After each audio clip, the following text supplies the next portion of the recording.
A very warm welcome to my community. I'm Sherwood McCaskey. As always, I'm pleased that you have joined us. Special thanks to Sir David Seal and the folks of the People's Market who continue to support the production of this series. Now, one of the many features that characterizes a community is its mutual support. A community that cares for its members ensures that no one feels alone in times of need.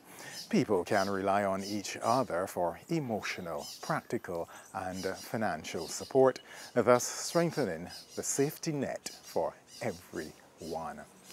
This week, Daniel Holder begins by speaking of that mutual support that was displayed in his community as a child. You know something else about the village? There was always a sense of community, always a sense of where we belonged, the commonness of households.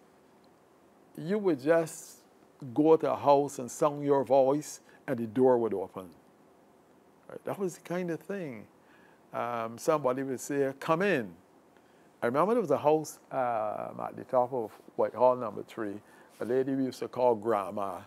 And at night we would go there, myself, and I mentioned his name earlier, a friend of mine called Carl Seal, fellows at Rodney and so on.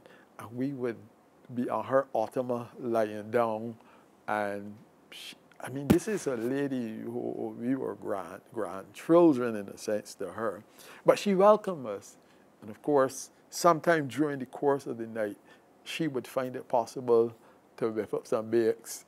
And we would have a grand time there. That was a place, in a sense, of meeting for us, you know. I also remember that sometimes you went by a friend. Maybe, I remember one particular friend, maybe we used to play cricket, but near to his house. And sometimes when you finish, I know on occasions,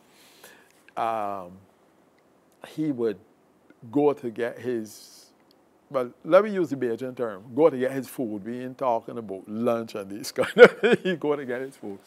And he has a plate, and his mother puts it there, and she puts 2 spoons, because in a fork and that kind of thing, most people would have used spoons.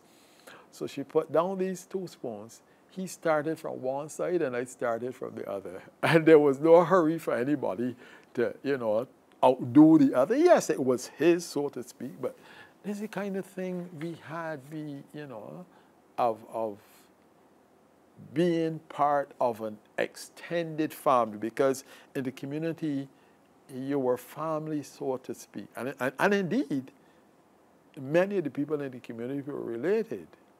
Right, I can think of a stretch of houses, 8 houses or so in a row. All of those people are related. And sometimes even now talking to, a friend of mine told me she recently discovered, just having met someone recently, that somebody she knew for years, went to primary school with, and so on, is her cousin. that happens in the community, right?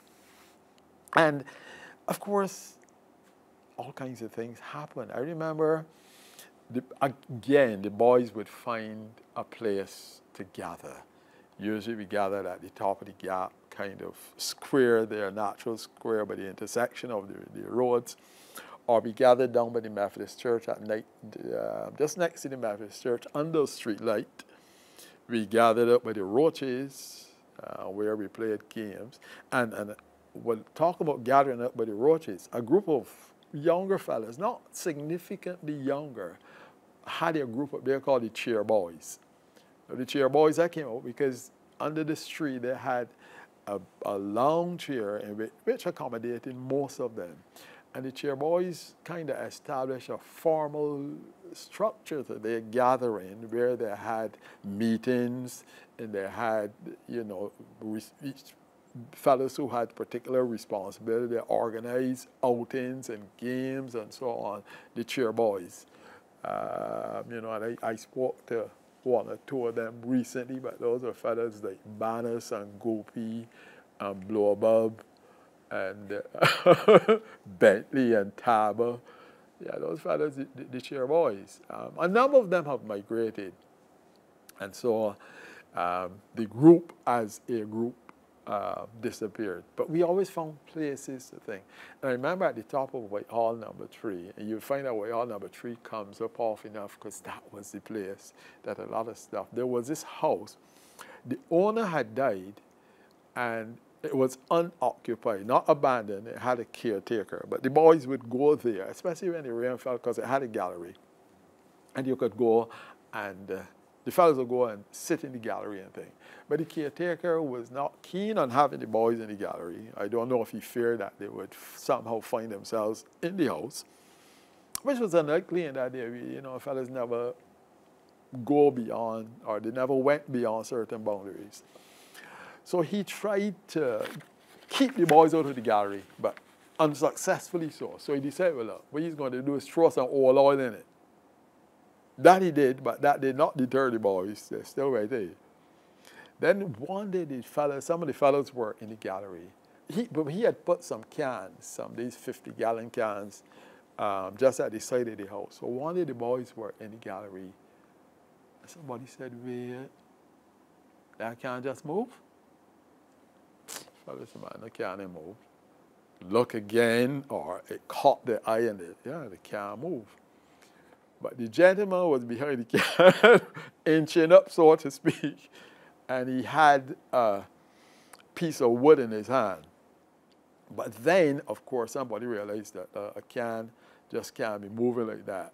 So by the time he tried to get to the boys, the fellas ran, they scattered and so on. But he went further than that. So the boys still continued going. So what he did was to saw the uprights of the gallery. So this particular fellow called Andy, he gone in the gallery and he, gone and swinging on the thing, boys, and the thing came down. The gallery came down. So he of course, he wasn't injured, but the boys had to go and lift the structure off of him. Right? What about the peculiar characters of the community? We talk about characters in the village, and again, I think I did say that, yeah, there are male characters. Essentially, we focus on male, but there were also females. Well, let me add, by the way, Gearbox was once a resident of Whitehall. He had family there. And Gearbox always knew where to find an audience. He knew, because I know there are times when we as boys would gather at what we would say called the top of the gap, and he would come and sit among us and he would tell us, well, okay, well, on Saturday I'm going to Whole Town Festival or whatever, but so he knew quite well where he could find an audience. I remember one night, we were leaving church to Whitehall Methodist Church, and he came driving a car, old model car and so on, and we gathered outside the church. And Gearbox is driving his car, and he has it rocking. It starts to move forward, and then suddenly it starts going backwards. He was doing this. I am told that he got the name Gearbox because he was a very good mechanic. Yeah, but Box would come, but he spent time with the boys and so on, and we listened to him. And we knew that, that was just who he was. I mean, he had quite, he was still very much intact in terms of his thoughts and his doings and so on. But we had some female characters in the village. There was a lady we used to call Ball of Fire. On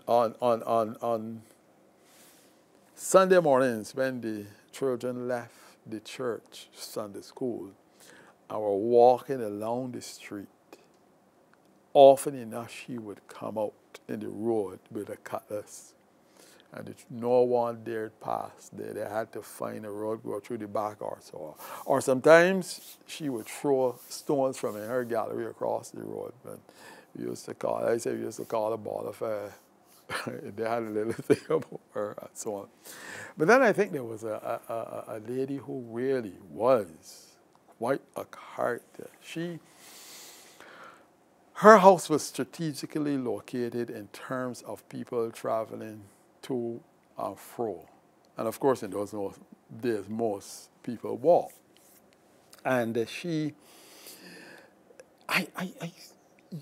have thought that she was a terrorist. People were, really terrified of her. And two essential ingredients is that if she got to know a family secret, and if you found yourself on her wrong side, well, those two things, that was a bad combination. And she would stand in the road when she saw you. And she would start. And then, of course, she would get, but the utterances were there, but she would get quite in a frenzy. She would get quite heated. She would be seething. And my way of looking at it was that the heat that she generated created some convection currents of air that caused her dress to rise in the air. Other people said it was deliberate on her part, but I thought the kind of thing, you could expect then that once she got there, there would have been some seismic activity. This lady was a big ass. And, when she started really, you could have a pyroclastic experience. The kind of things that would come out of her mouth, the expletives and the utterances were such, man, that you thought that was a volcano, that a volcano had erupted. And she would, by then, she had really reached a pitch, a crescendo. And I don't know what happened, but she would suddenly hold on to her knees. And with all this convection current airs, her dress would go over her head. But like I said, some people thought it was deliberate on her part. I prefer to think otherwise. And, people thought that, some people might have thought that they saw fire coming out of her mouth, but I think that it might have been her tongue which had become so inflamed, the heat and so on. And but when her dress went over her eyes, and she started this whole thing, most people would disappear, escape. Some people were a bit braver and remained behind, and I don't know, that kind of thing, it was quite an expose. And I rather didn't think that it was sight for sore eyes, but rather a sight that made eyes sore. She was that kind of person. She lighted up the village, but she was that kind of person that people had this fear of once you got on the wrong side of her. Often enough, we hear the stories of the men who went out to Panama, but there are some women who went out to Panama. I know a former colleague of mine, his mother was Panamanian. And I don't know if any work has been done in that area in terms of research, but we need to look into these women, who they were, where in terms of their background, where they came from, and what exactly did they do while we could well surmise that, hey, they did cooking and so on and so forth, but there must have been other things that they did. But Miss Carrington lived in this house. And again, she had the marks of a person who had migrated to Panama, who would work in Panama. It was a chattel house because it was wooden. It was a large chattel house. And even if you look at the trimming boards, quite ornate decorations and so on these trimming boards. She had an internal gallery, this kind of thing. And at least the land which she owned, occupied, was at least half acre in size. And she wore these gold bangles and so on, you know, having gone to Panama, coming back with the Panama gold and so on. So it would be interesting for someone, if it has not been done, to look at, you know, these women who went out to Panama, and those who came back, and what did they bring back in terms of wealth and so on. Now, of course, you know that the village is known for its stories and its myths and sometimes hyperbole. Because James Bradford, again, it was said that he had 100 children. Now, I don't think that there were 100, but you understand that a man of his means in those days would have attracted the attention of a number of young ladies. Or he might have managed to, you know, align himself in that kind of way. But he had a number of children, I think. You know, as I said, the village story said 100 children. There was a story about a gentleman, Emptage, who owned Emptage Electrical. He just, you know, they had a wall all around the house, and they had these dogs. And you were often told that these dogs, Emptage dogs big like donkeys. And somehow some people believe that. I mean, people never saw the dogs, you know. And while I speak of Emptage, just around the corner, which is now occupied by Rotterdam Medical Center, there's a retired British Army captain called Captain Cave. His wife, interesting enough, was a nurse in the Second World War. I suppose that's how they met. And he lived in this house. The house was totally covered in vine. English cottage kind of thing. Totally covered, only the windows. Now, he had a car. This car was immaculate. I can see it now. Yellow and black. The wheels with spokes, a running board, and so on. He kept this car in a garage. But while it was in the garage, he had a covering for it. And he would wash that car only with rainwater. People would well remember those of that time, Cave, you know, Captain Cave, who was there, right? But then there's a story of in every village you had people selling milk. They kept cows and they sell milk. And there's a story of one particular gentleman who, it is alleged, used to end up with more milk than the cows had produced, because it is said that he used to put water in the milk. So he went to this lady sometime, because you deliver the milk and then you get the money on weekend, Friday, Saturday. He went to this lady at the time to collect his money.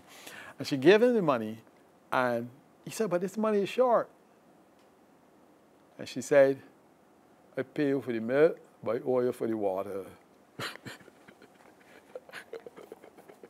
We had a chap we used to call Pamela Almagrease.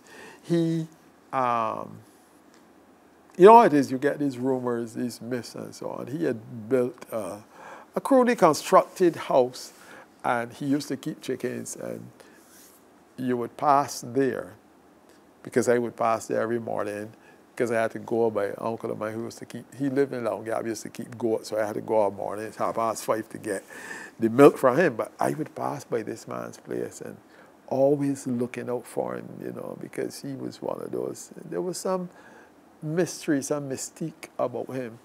And it was rumored that he had built this wooden structure, you know, quite, you know, a bit crude. But the fellow said that he lived downstairs and the chickens were living upstairs. Which reminds me now, there is a man we used to call Prisoner Love. One day the boys went to get some, but I wasn't there with them, but they went to get some akis from his tree. And, you know, there's always a small boy in the group and so on. And somehow he came out, and this fellow was not able to escape. And he held him, and he kept him in he had what we used to call in those days a foul pen. It wasn't a run, a small structure, a big structure that you could walk into. And they said he held the boy, fellow used to call Scrapes, until his mother had to go for him to eat when she came home from work. We knew as boys where every guava tree, sugar apple tree, golden apple tree in the village was, because you know, we would get sugar apples in particular and put them in a box and put them under the bed until they're ripened and so on. I remember there was a man who used to cultivate a piece of ground, and he had, we used to call it the guava hole. It was a depression, and had 10 guava trees in there. We would visit it from time to time as the fruit got ripe.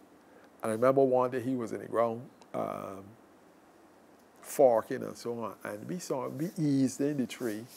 But you know, as boys, you get a little bit excited because somebody in a tree would ask you, "You find any right ones?" and thing. So our voices went up a bit, and the next thing we knew, we heard these expletives, and this hole was coming through the trees. We managed to escape unscathed, but that did not deter us from paying him another visit in the future. And then we had another man we used to call Mole. Now, Mole was an interesting character. I'll give you one story about Mole. We used to be under this tamarind tree. He lived further up the road. And one day his son came down with a pan carrot, taking something somewhere. And somebody said when he was passing by, "Your father teach that pan carrot." Well, he went home and he told his father. And his father came back down. He had 2 cutlasses. He threw one on the ground and said, "I'm a fair man. The man who said I thief that pan carrot, take that cutlass." But of course, if you look carefully, you realize that the cutlass he threw on the ground was very rusty, and the one he had was so it was not an even thing, although he said he was a fair man. Now, every village, then I believe, had people who had an interest in obeah. Either they wanted to benefit from the work of those who practice that particular art, or they themselves were practitioners. Now, I remember there were 2 people in the village. One fella, I think he liked the idea of being an obeah man, but the practice was something that eluded him. He used to, I know as a boy, he used to make these potions or whatever, so to speak, and he would bury them in his yard.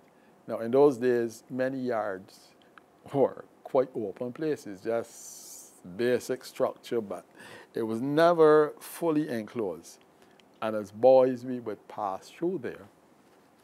And those who were braver, or I suppose in modern terms, people might say they were wicked, would dig up these things, right? They never had any effect on the fellas.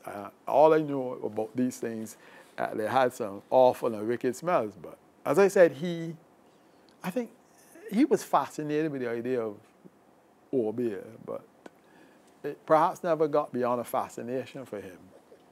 But there was a gentleman in the village who was very serious about this thing. He was established. He was an established obeah man, and we used to call him Dr. Noah. Now, he had his home in which he lived. We did not know of any visible means of income which he had, but he had a separate house, small house in his yard which could accommodate it, built with that. And again, you know, I said that where we as boys used to gather often enough, for the most part, was a place strategically located, people going to and fro. And often enough, people would come asking for directions to this man's house, right? And you know, we would direct them. Often enough, there were ladies who perhaps had a greater need for his practice, his work, you know. But the thing, sometimes we're coming home late at night, having gone to the cinema and walking home through the Rosette area. And we would see him walking, going down, having left home at the hour. We didn't know where he was going. Some suggested that he was headed to the cemetery. I don't know. Since that was not the road which we took home, we did not know that that was the case. But yeah, he was really into this thing. And as I said, he had no means, and he was one of the few houses in the village that had a television. So obviously he had income, right? And Walker very well surmised that it was from this practice that he derived this income. But I would not say so in a definitive way. And then, of course, finally, I would say, you know, we had these mythical characters. Yeah, we had the outman too. You pass by the Cairns and so on, you know, on your way home from school or whatever. And you know, when the crop time and the canes growing is such that there's when we get some very strong wind. So the cane rustling and so on. People, children see the outman in there, of course, everybody gone. But then we had a character called the Grease Man. The story went that this man used to interfere with women, and it was very difficult to, although the police tried to hold him, because he had his body, his upper body would be bare, and he was supposed, they said that he had it covered with grease. So to apprehend him, it was easy for him to slip away because he had, so the story. And this is in the 70s, the Grease Man. And eventually, the fellows, and of course he moved, they said, from one area to another, Grisette, Longueuil, Whitehall, and so on. But the story went that at some point in time, there was this man who it was thought was the Grease Man, and he was captured. He was held. Not only was he held, but I suppose in the exuberance and so on, he found himself on the receiving end of some lashes. Right? But that was the thing with the Grease Man. And I remember then, I wrote a poem about that. Somewhere in but I remember 6 verses, but somehow memory only seems to bring 4 to mind. Yeah, but it went like this here.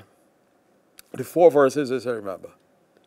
It was in the early hours of morn that the Grease Man was born, strong and muscular with fleecy hair and grease almost everywhere. I seem to recall that his first strike was in Whitehall, but soon many were making bets that his next move was to be Grisette's. The boys of Grisette soon formed a band in order to capture the Grease Man. And one day while lurking near her house, the Grease Man was trapped like a mouse. It was cuff, butts, and kicks, big rocks, bottles, and sticks. But the police soon intervened and removed the Grease Man from the scene. From that day when last seen in the police van, nothing has been heard about the Grease Man. But I am sure that many can recall that he had terrorized the people of Grisette, Longueuil, and Whitehall. The story of the Grease Man now crystallized and, in a sense, immortalized in a poem and celebrated throughout the community of Whitehall, St. Michael. I'm Sherwood McCaskey. As always, thanks for joining us. Do take good care of yourself and look out for the interests of your neighbors. The series continues next week at the same time. Every time I try.